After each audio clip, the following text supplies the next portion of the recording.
it will find itself barren of that which makes for character and quality in its people.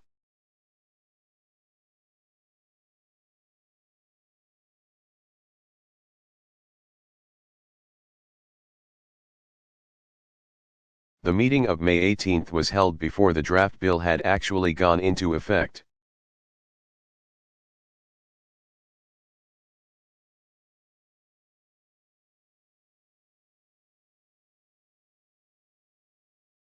The President signed it late in the evening of the 18th.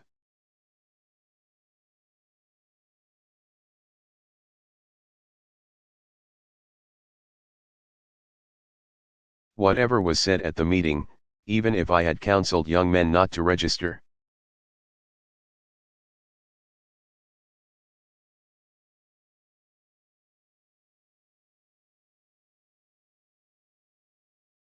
that meeting cannot serve as proof of an overt act.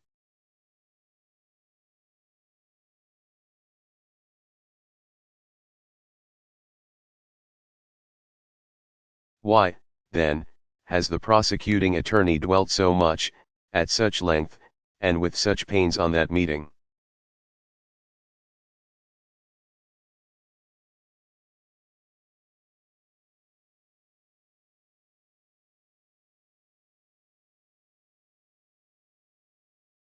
And so little on the other meetings held on the eve of registration and after?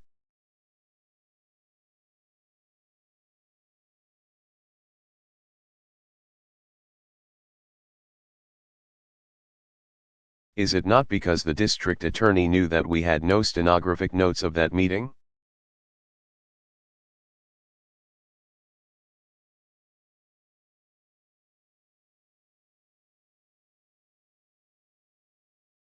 He knew it because he was approached by Mr.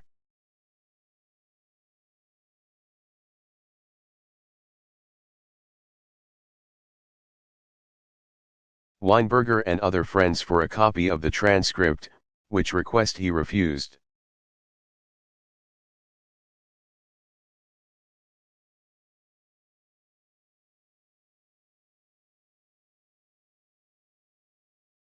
Evidently, the district attorney felt safe to use the notes of a patrolman and a detective.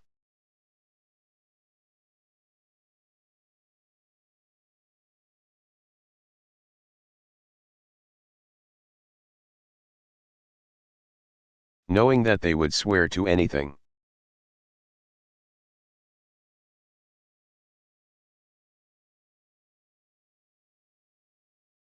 Their superiors wanted.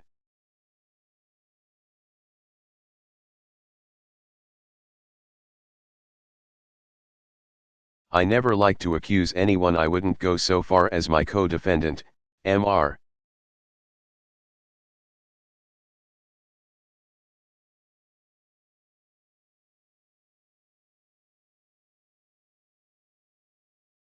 Berkman, in saying that the district attorney doctored the document. I don't know whether he did or not.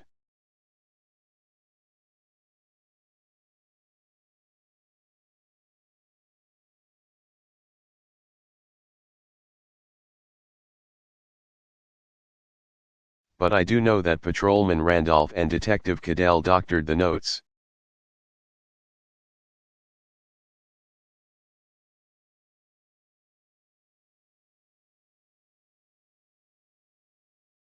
For the simple reason that I didn't say those things.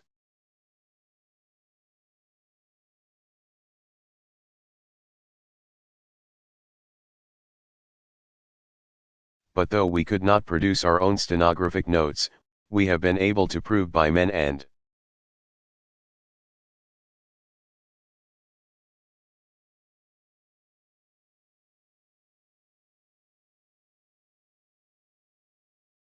women of unimpeachable character and high intelligence that the notes of Randolph are utterly false.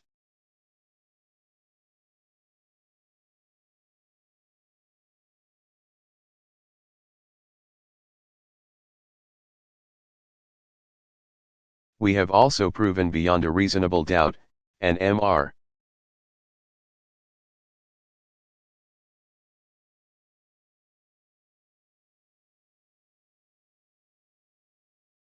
Content did not dare question our proof, that at the Hunts Point Palace, held on the eve or registration.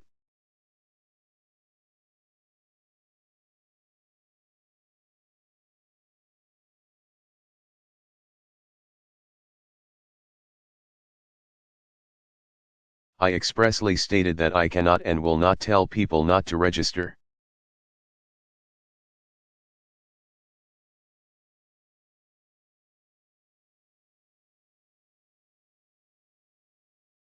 We have further proven that this was my definite stand.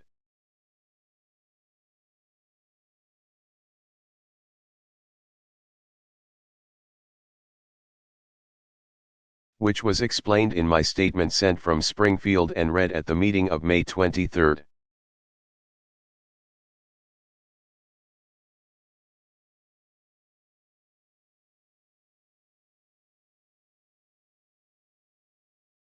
When we go through the entire testimony given on behalf of the prosecution, I insist that there is not one single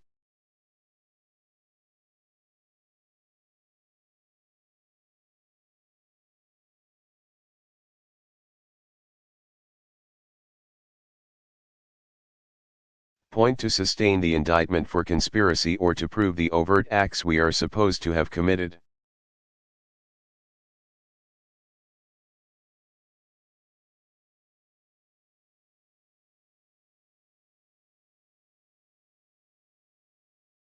But we were even compelled to bring a man 80 years of age to the witness stand in order to stop.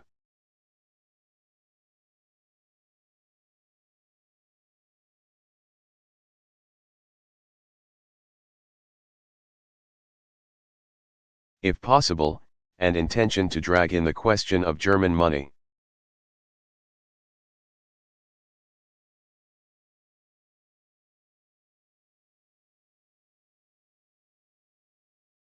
It is true, and I appreciate it, that Mr.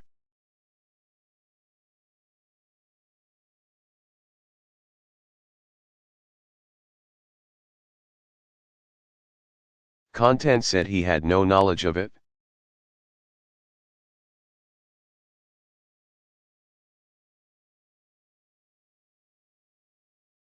But, gentlemen of the jury, somebody from the district attorney's office or someone.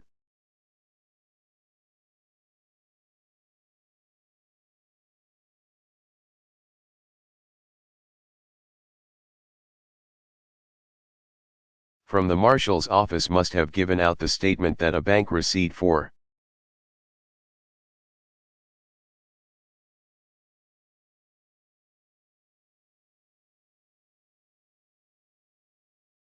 $2,400 was found in my office and must have told the newspapers the fake story of German money.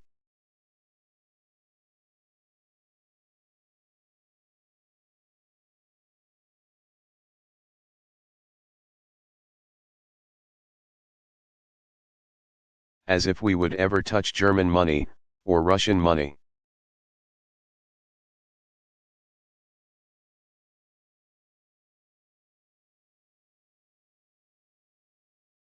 Or American money coming from the ruling class, to advance our ideas.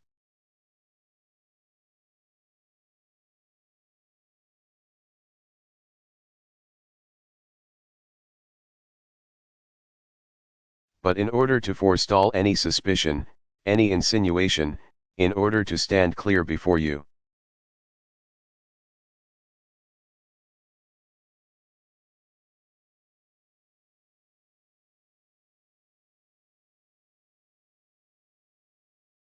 we were compelled to bring an old man here to inform you that he has been a radical all his life, that he is interested in our ideas.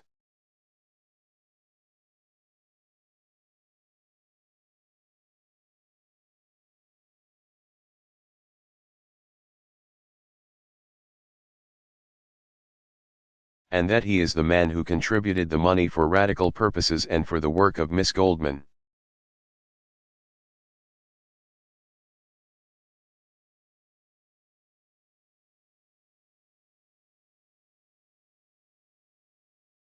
Gentlemen of the jury, you will be told by the court, I am sure.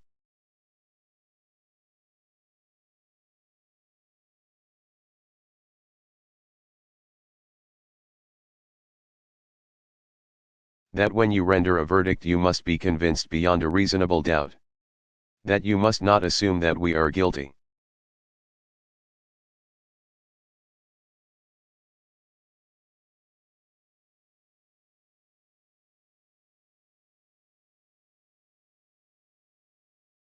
Before we are proven guilty. And that it is your duty to assume that we are innocent.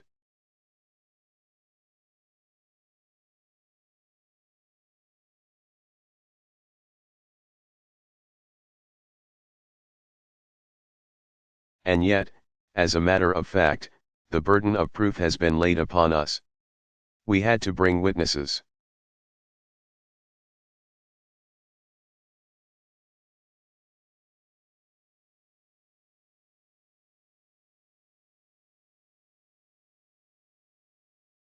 If we had had time we could have brought 50 more witnesses, each corroborating the others.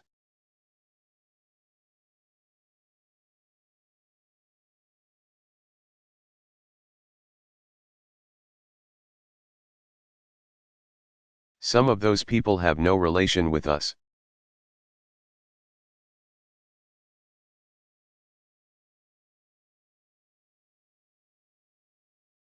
Some are writers, poets, contributors to the most conventional magazines.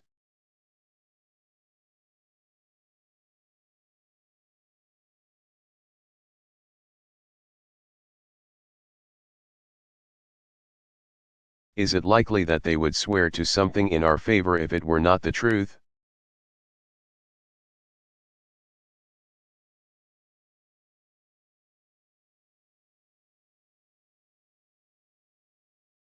Therefore I insist, as did my co-defendant Alexander Berkman.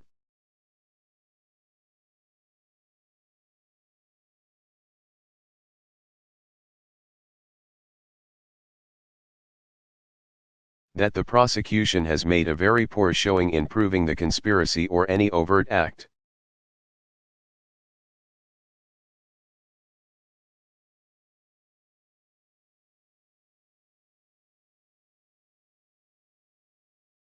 Gentlemen of the jury, we have been in public life for 27 years.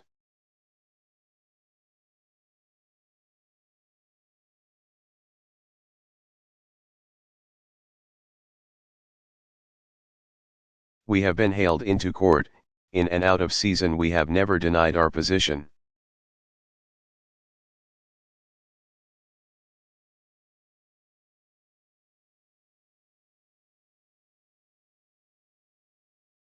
Even the police know that Emma Goldman and Alexander Berkman are not cheerleaders.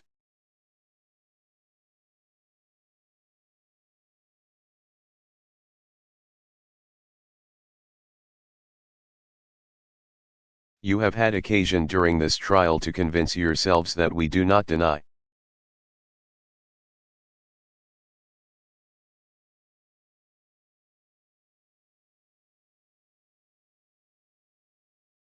We have gladly and proudly claimed responsibility, not only for what we ourselves have said and written.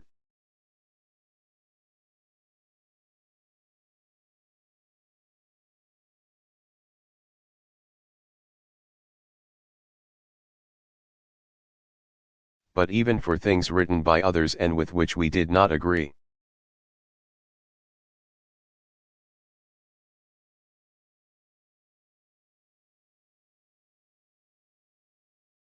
Is it plausible, then, that we would go through the ordeal?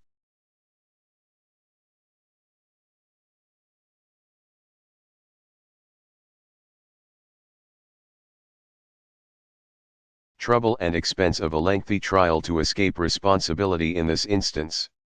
1,000 times no. But we refuse to be tried on a trumped-up charge.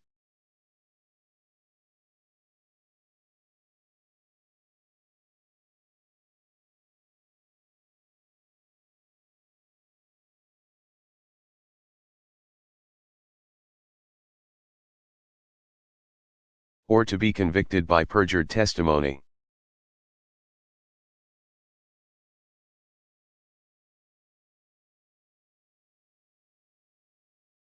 Merely because we are anarchists and hated by the class whom we have openly fought for many years.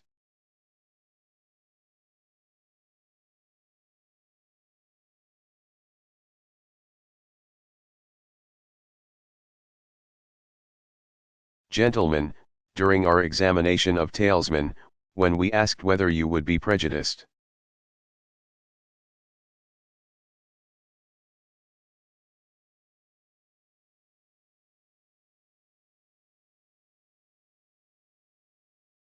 Against us if it were proven that we propagated ideas and opinions contrary to those held by the majority.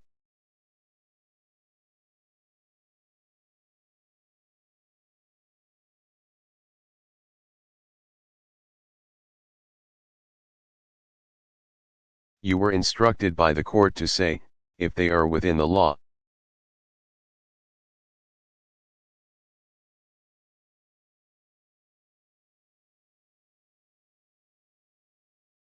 But what the court did not tell you is, that no new faith, not even the most humane,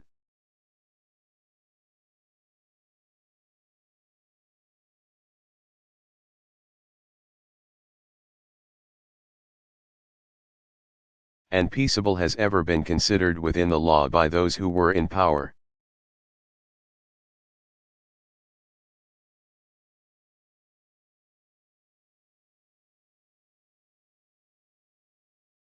The history of human growth is at the same time the history of every new idea heralding the approach of a brighter dawn.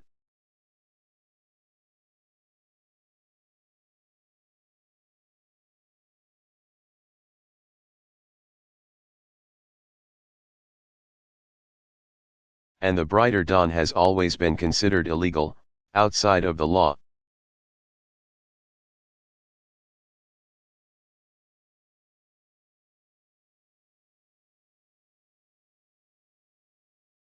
Gentlemen of the jury, most of you, I take it, are believers in the teachings of Jesus.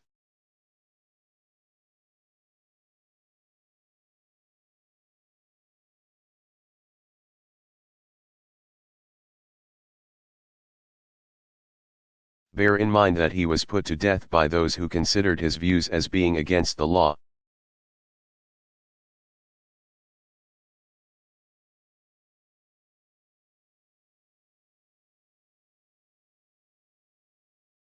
I also take it that you are proud of you Americanism.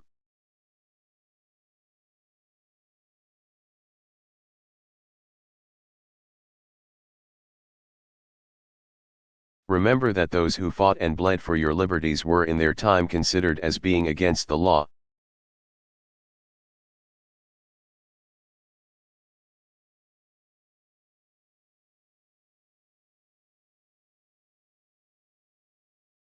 As dangerous disturbers and troublemakers.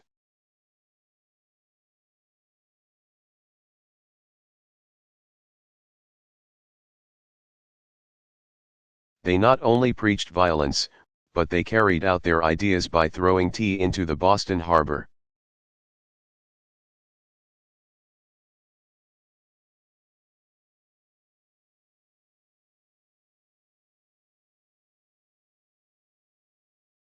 They said that resistance to tyranny is obedience to God.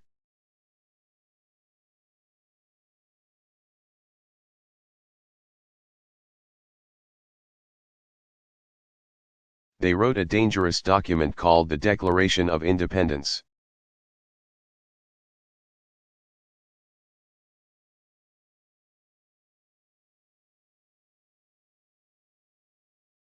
A document which continues to be dangerous to this day.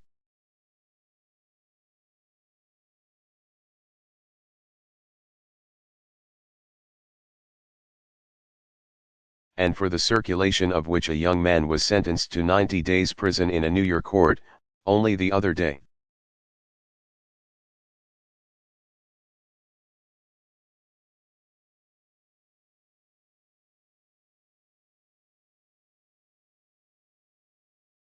They were the anarchists of their time, they were never within the law.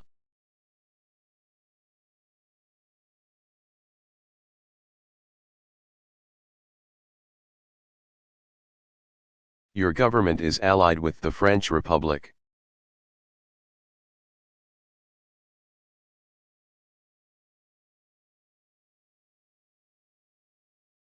Need I call you attention to the historic fact that the great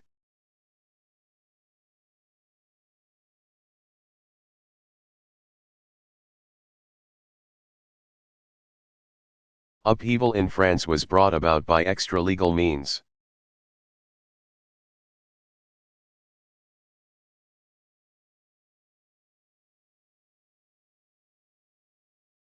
The Dantes, the Robespierres, the Marats, the Herberts.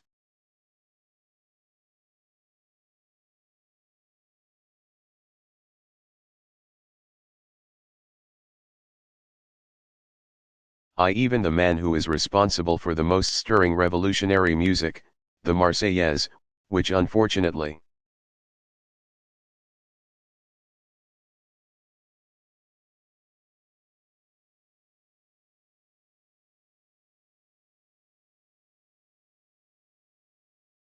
has deteriorated into a war tune. Even Camille Desmoulins, were never within the law.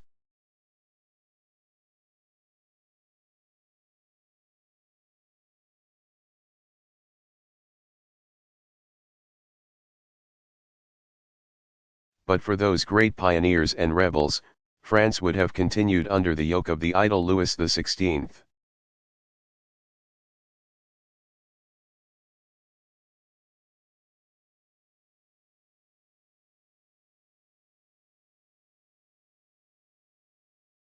To whom the sport of shooting jackrabbits was more important than the destiny of the people of France.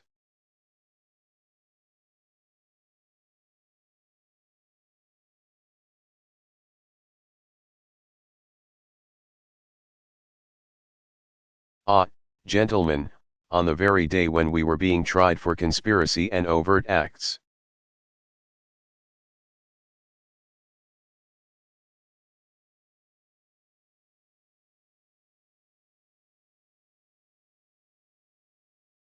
Your city officials and representatives welcomed with music and festivities the Russian Commission.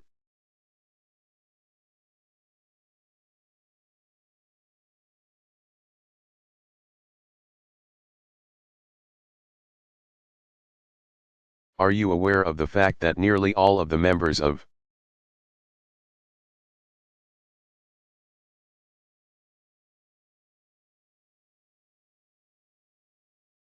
that commission have only recently been released from exile?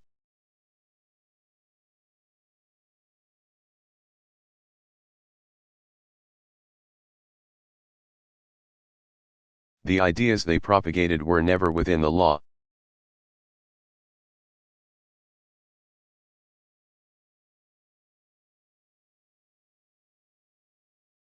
For nearly 100 years, from 1825 to 1917.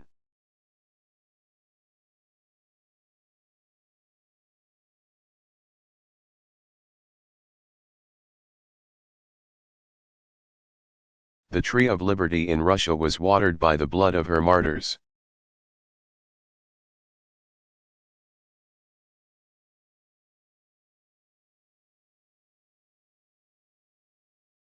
No greater heroism, no nobler lives had ever been dedicated to humanity.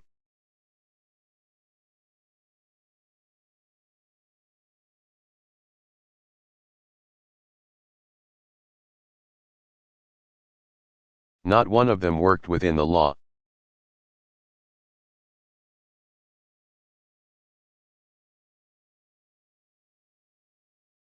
I could continue to enumerate almost endlessly the hosts of men and women in every land and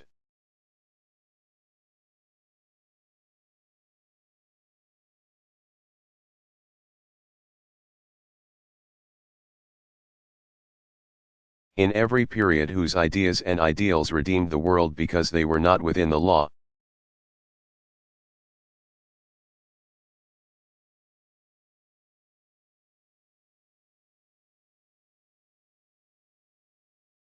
Never can a new idea move within the law.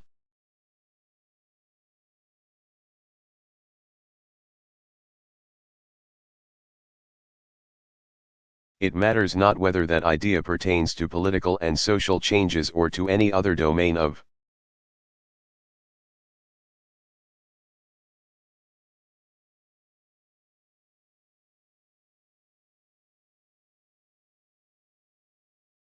human thought and expression to science, literature, music.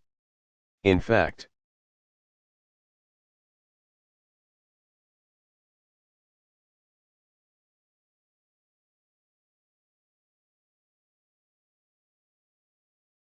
Everything that makes for freedom and joy and beauty must refuse to move within the law. How can it be otherwise? The law is stationary, fixed.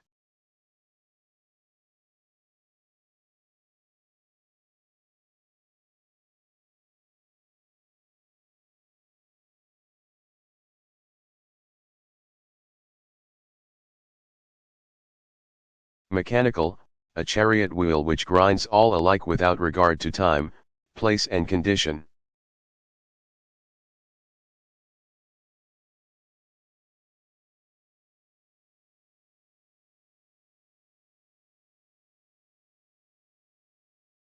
Without ever taking into account cause and effect, without ever going into the complexity of the human soul.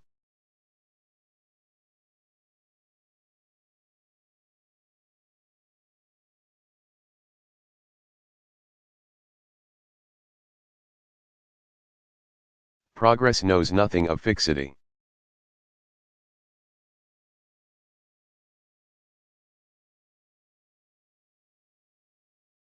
It cannot be pressed into a definite mold.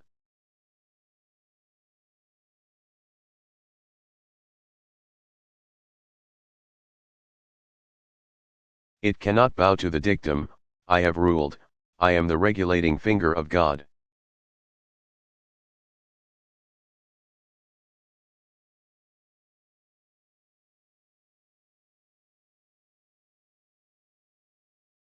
Progress is ever renewing, ever becoming, ever changing, never is it within the law.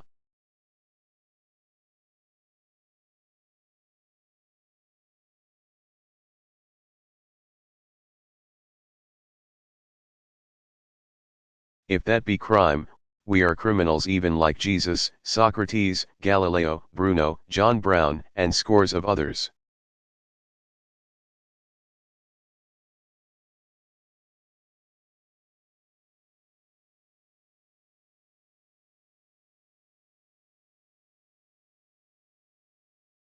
We are in good company, among those whom Havelock Ellis, the greatest living psychologist,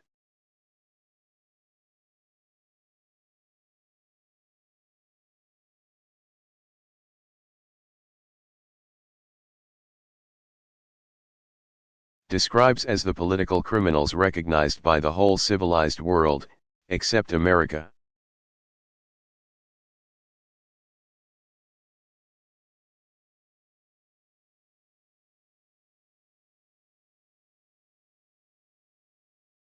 As men and women who out of deep love for humanity, out of a passionate reverence for liberty and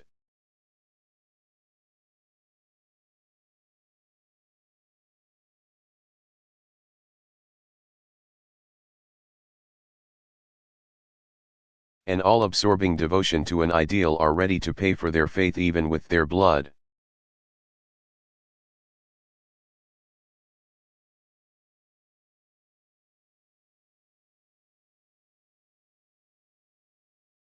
We cannot do otherwise if we are to be true to ourselves. We know that the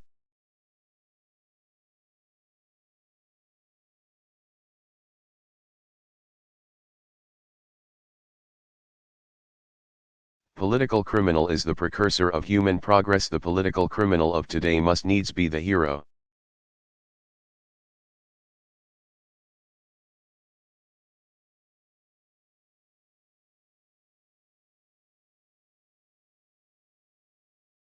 The martyr and the saint of the new age.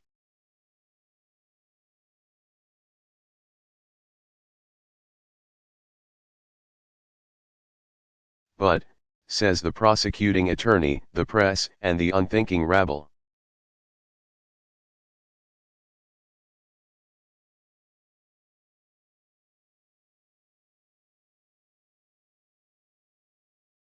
in high and low station, that is a dangerous doctrine and unpatriotic at this time.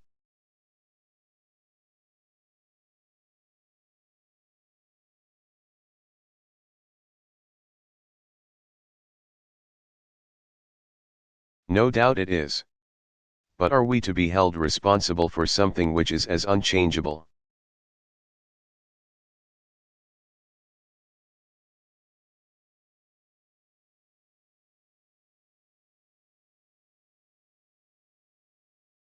and unalienable as the very stars hanging in the heavens unto time and all eternity.